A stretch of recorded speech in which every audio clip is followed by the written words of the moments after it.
Hello and welcome to Core Confidential, our new series, The Insider Guide to Core Development in Drupal. I'm Preston So, Editor-in-Chief at Tag1, and it's my pleasure today to be talking about Drupal core today with our very own Drupal core committer, Fabian Franz, VP of Software Engineering at Tag1, and today we're also joined by our dear friend, Meyers, Managing Director of Tag1.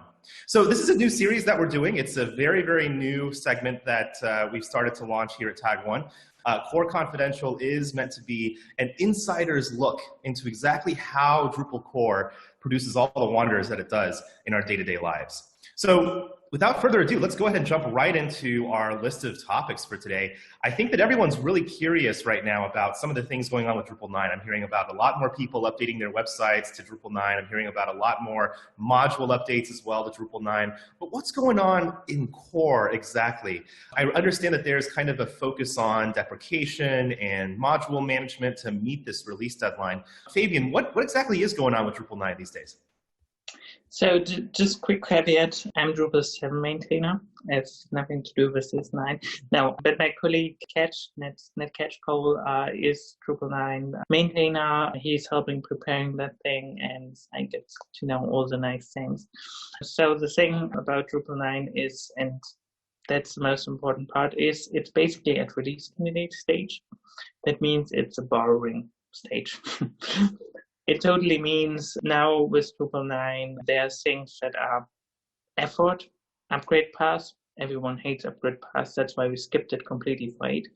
And it's also those things that deprecated code. We've deprecated so much code within Drupal 8 for PC reasons, obviously, that this code needs to be removed now. So it's really a lot of busy work. But once that's done, Drupal 9 can ship, basically. So those are kind of the blockers. So despite what you normally have, like there's a new release coming out, etc., like that, and there will be lots of new things. No, that's not Drupal 9. That was kind of the approach that we as a community took with Drupal 8, that we've been using this LTS approach, this approach of having always little minor releases and then steady releases all the time, so we could introduce new features all of the time. So all the exciting stuff basically has already happened in Drupal 9, so in Drupal 8. And so Drupal 9 really is just remove the old code and basically all the deprecations and ensure there's a nice upgrade path from Drupal 8 to Drupal 9, and then it's ready. So Drupal 9, and that is very, very important, will be so much closer to Drupal 8 than any major version release of Drupal before, basically. So while before you had a lot of bury, like from Drupal 6 to 7 or 7 to 8, like what all, or even 5 to 6, what all you have to port, what all you have to change, what all you have to do. In essence, if you've been following along from Drupal 8 to Drupal 9, it always took care in your contribute modules and your custom modules to remove your deprecated code that was deprecated in Drupal 8 already. You are already kind of like ready for Drupal 9. So this is pretty cool in this whole approach. That's wonderful.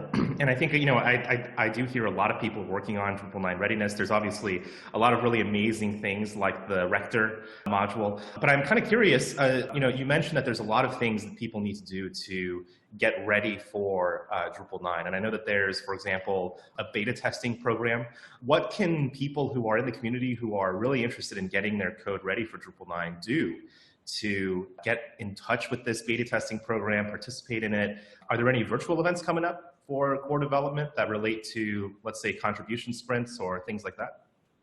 Yes, indeed. We'll be posting the direct dates in the comments here because I don't know, but I've just heard that at the time that DrupalCon North America would have happened, there will be a huge contribution day that basically replaces the normal sprint we would be doing. And this contribution day should make Drupal 9 ready, should do a lot of things, basically. So the core of Drupal 9 is basically taken care of, but we also have the contract. We have all those modules that have been ported from 7 to 8, which have been used for 8 or have been newly developed for 8. And all of those need to be made ready for Drupal 9. Unfortunately, again, it's much more simple than before, because basically you just have to look at the list of deprecations from Drupal 8 to Drupal 9, everything that was deprecated in Drupal 8, and then you have to basically change your module in this ways. The other possibility, obviously, is just to install Drupal 9, install your 8 module, and see what breaks, see what works, and fix what doesn't work anymore. In that, chances are high that it might just be working. So if you've never used any deprecated code because you've started just in the last year with Drupal 8 or whatever, then chances are high it will just work on Drupal 9, and it should be. That's how it should be. Yeah, we'll be posting definitely we'll be posting the link to the minor release beta testing program. That can also help for people that want to support like Drupal 8 releases being more stable, or in the future Drupal 9 minor releases, so that whenever something goes into beta, you can install it already on your production system. No one would notice. I meant your staging system. So that you can then use all of those and see what breaks, basically. So really, the main contributions we are looking for right now is the testing thing. And then there's also this module upgrade program that's so important, so that when Drupal 9 ships, in the ideal case, everything that's available for Drupal 8 should be available for Drupal 9 at that point. That would be like perfect. That would be like amazing. And it's really, really important too, because once Drupal 8 is released, you're expected to upgrade to Drupal 9. It's not like before, where basically there had been like support forever in that, but really, really, you should upgrade from Drupal 8 to Drupal 9 rather earlier than later, because there's no Drupal 8 extended support like we have now. So what's the probability? I mean, some people are not going to update to Drupal 9. You know, like I said, maybe you install it, maybe it works. Maybe you don't have the resources to make it work. So what are people who are on Drupal 8 that can't upgrade or aren't going to get around to upgrading for a long time? What do they do if it's no longer supported? I mean, basically, it should be simple to upgrade, but I do think, so for Drupal 7, I know that once Drupal 9 is released, Drupal 7 is end of life. So there will be several companies, including Tech1, that will be providing Drupal 7 LTS support. That means long-time support. That's a paid support program that we already have very successfully for Drupal 6. So for Drupal 6, you're already covered. For example, if you use the Tech1 Pro, we'll be expecting to do the same for 7. And most probably, as you just said, also for 8. I mean, why not? The thing is, it's the same work, basically. You have a security fix coming out for Drupal 9. LTS vendors for 8, 7, and 6 will be notified, like usual, of the security issue. They can prepare releases and do that. And people will pay a fee of some extent to be commercially supported in that. So it's basically a good situation. So if someone really doesn't want to do that, they could still participate probably in some LTS program.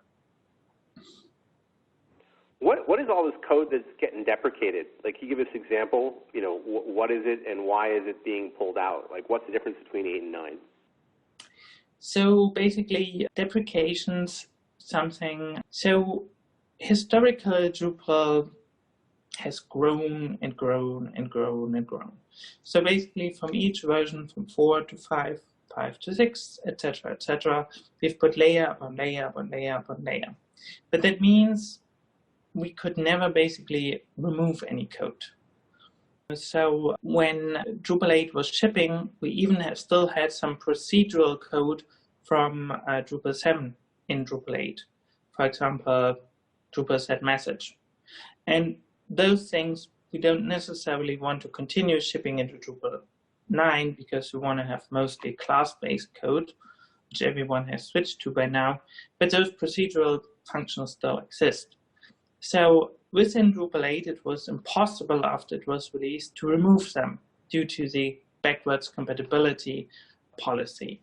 So basically, the promise was whatever happens within Drupal 8, will not change in a way. However, what we can do is we can deprecate it. And so, for example, these procedural functions of where we still had a lot of, those had been deprecated. And now all of those code is basically being removed. Lots of procedural code. Then we have some little older APIs that are no longer being used, etc. So basically you can search for deprecated in the Drupal 8 code base, and then you find functions, and then you can create a patch and you can remove those. So that's one possibility to contribute in removing deprecated code. Maybe search for if there's an issue for that function already, because then you can contribute to that. But if there's not, you can create a new patch. That's amazing. And I think it's really great that we've got some really nice incentive structures in place, actually. I know that Gábor Hojtsy, for example, on the core team has been basically incentivizing a lot of folks to contribute these updated modules with monetary contributions. It's going to be amazing once these Drupal 9 modules are fully updated and we've got a really nice litany of modules available. So I wanted to take a little bit of a different direction here because we are well into this episode. I think you mentioned something very interesting at the start of the episode, Fabian, which was that you work on Drupal 7. And others are, sort of responsible for Drupal 9 and other sort of versions of Drupal. I'm curious, what is the life of a Drupal core committer like? And given that there's only a few core committers per version of Drupal, what does it actually mean to be part of the team? It's great. But it's an immense responsibility. That's first and foremost how I would describe the job. It's a responsibility for, when I joined the team, it was still 1 million sites in Drupal 7. So this dreaded 7.5.0 release, where most everyone, even Dries, etc., got some messages about modules in the modules table still be there in that thing. It affected million sites. It didn't break anything, but it was like a little bit unexpected to, after years of no messages on the Drupal 7 site, suddenly getting messages about bad modules being loaded. And that was an important thing because it actually slowed size down a lot, so it was a larger bug to fix in that, but it was also a lot of flag we've gotten. Other things which affected lots of sites were like security updates, for example, for the issue with where you have like a file, the far files on disk, and those far files were used in several contributed modules that were pretty popular, like GUIP and other things. And they suddenly stopped working. And even though we made little things of whitelisting and other things, they had to do some workarounds. So this is how little things that need to be fixed, like security issue needs to be fixed, can affect lots and lots and lots of sites. So basically, whatever I do, it still ends up probably on 500,000 of sites right now, because those are the ones that update to the new version. Some are just not updating. They should be updating because Drupal 7, there's really not much risk in that.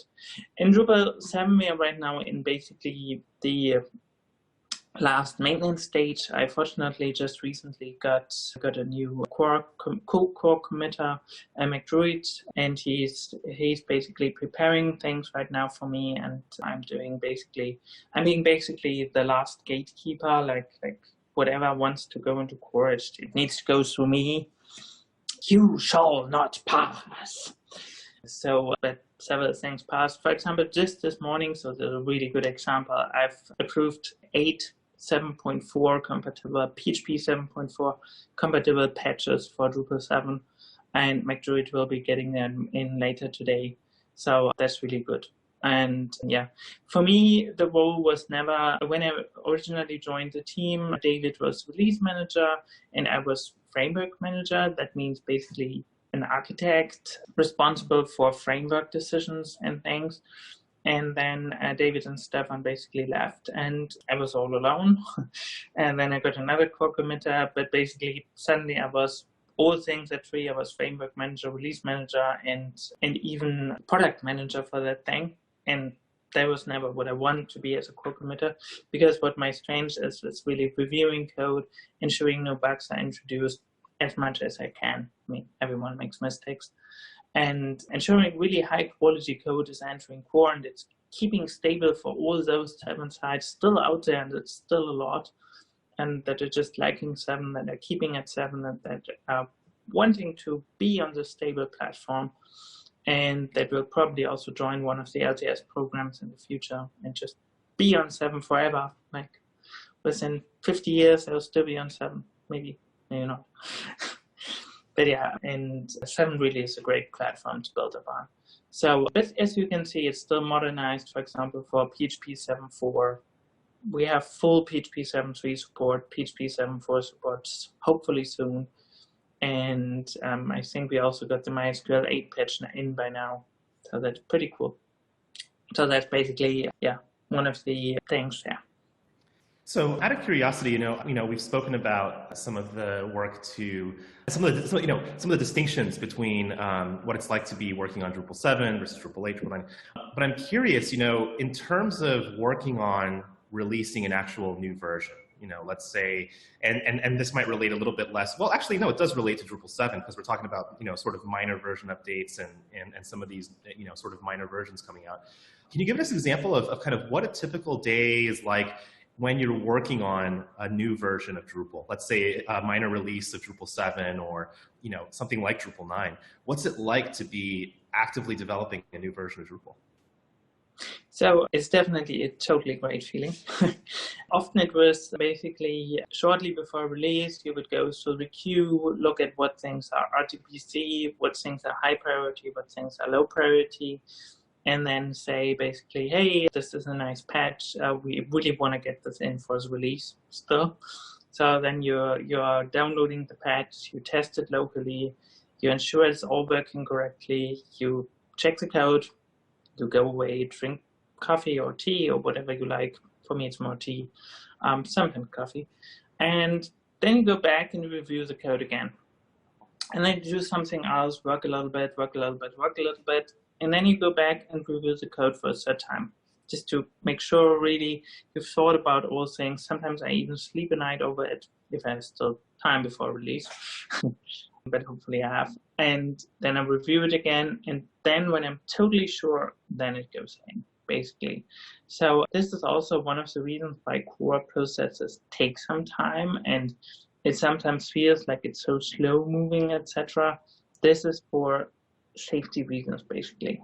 It's because I personally double check in that. I know in Drupal 8, especially with the process they're having like the beta version and then the frequent releases, etc. And they're a little bit more liberal in getting things in. They're doing a very, very great job. But it's still usually they are more quicker to commit and more quicker to revert in that things. But that's really just as Drupal 7 is a conservative version of it right now. And so that's the point. And because there's more tests obviously in Drupal 8, there's less breaking changes in Drupal 8 usually because of this deprecation thing.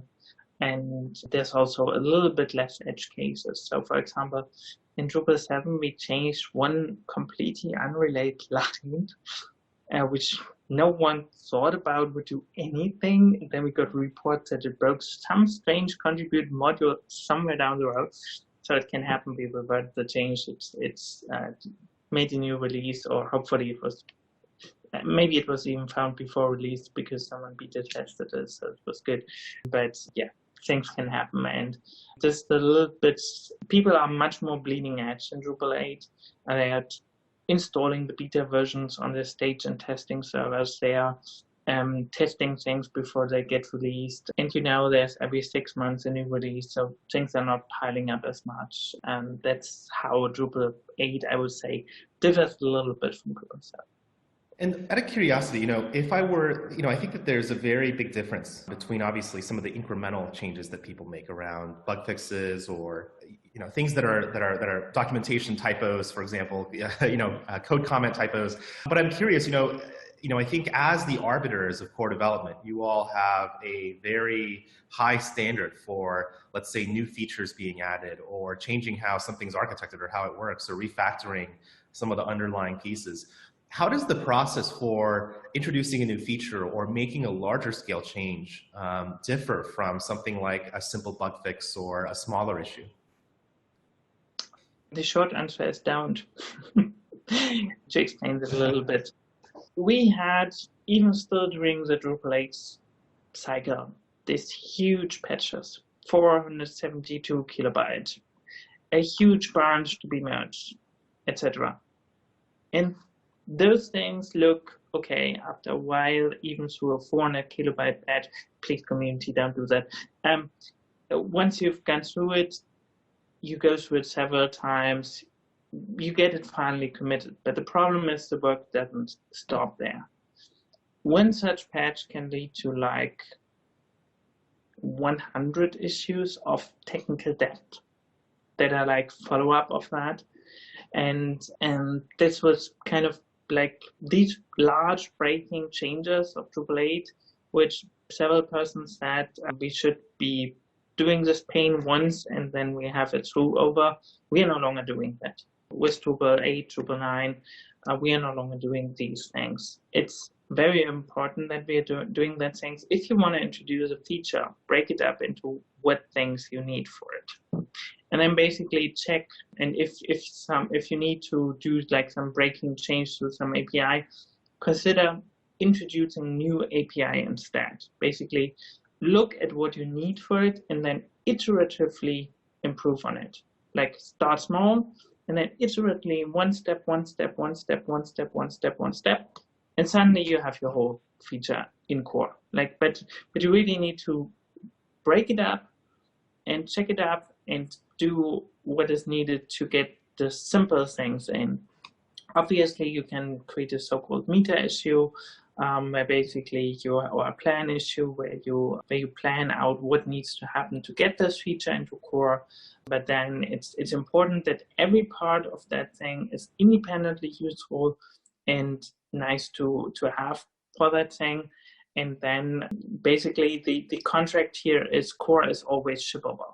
So if after developing this feature to 50%, you got your dream job and you have no more time for core because you really wanna work, or even better scenario, you have a full-time job and you suddenly meet the girl or boy of your dreams or whatever, and then you don't have any more time for core, completely vanished, etc. So this feature is now 50% finished, and maybe there's right now no one who can finish it. It's important that core is still shippable at this point.